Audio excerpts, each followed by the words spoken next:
And that was both former President Trump with me this weekend, along with House Speaker Mike Johnson with me on Friday before the release of the Senate border bill text.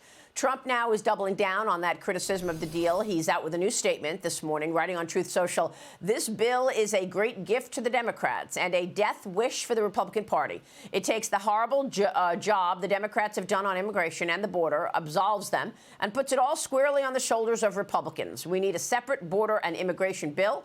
It should not be tied to foreign aid in any way, shape, or form," writes the 45th president. Already, 24 senators are opposed to this deal.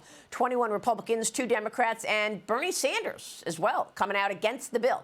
It would take 41 no votes to kill this bill. Joining me right now is Wisconsin Congressman Scott Fitzgerald, member of the House Judiciary Committee. Congressman, good to see you. What are your thoughts on this bill?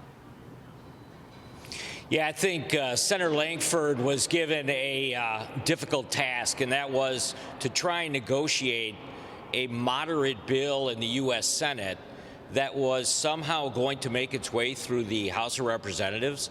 I mean, now you look back on it, and there was no way that they were going to be able to develop a compromise bill that was going to achieve all these individual goals that had been set. And it's just been a disaster.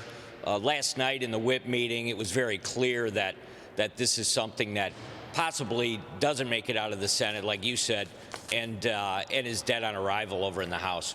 What were the main complaints in the whip meeting? I think most of the people were focused on, more money for the NGOs. That is a sore spot for all of us who have watched this, and you've been to the border many times, when you see individuals with a brown envelope underneath their arm and a major municipality within the states listed there. The NGOs fund the trip over to the Houston airport if you're in McAllen, like I was when I saw this. And then these illegals are boarding airplanes, unable to speak a word of English, and then simply flown all over the United States. That's all being done by the NGOs. Now, we're supposed to sign off on a bill that puts more resources in that area. It's infuriating. Now, what about this issue over the 5,000 people? That you can't do anything until 5,000 people come in.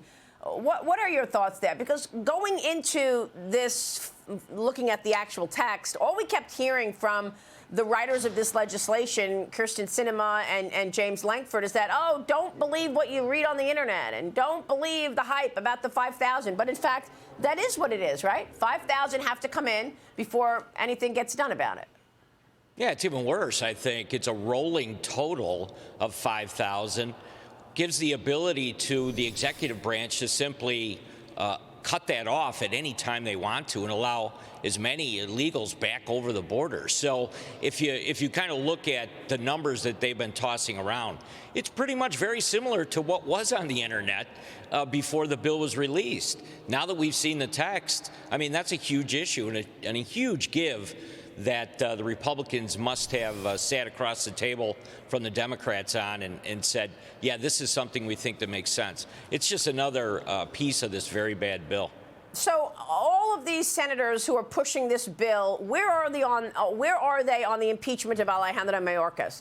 Because the Department of Homeland Security Secretary is attempting to use this Senate deal to blame Congress for the border crisis. Is he not? He posted this on X. The bill will address the border challenge after decades of congressional inaction. This, as House Republican leadership warns, the shutdown authority in the bill is riddled with loopholes that could grant far too much discretionary authority to Mayorkas.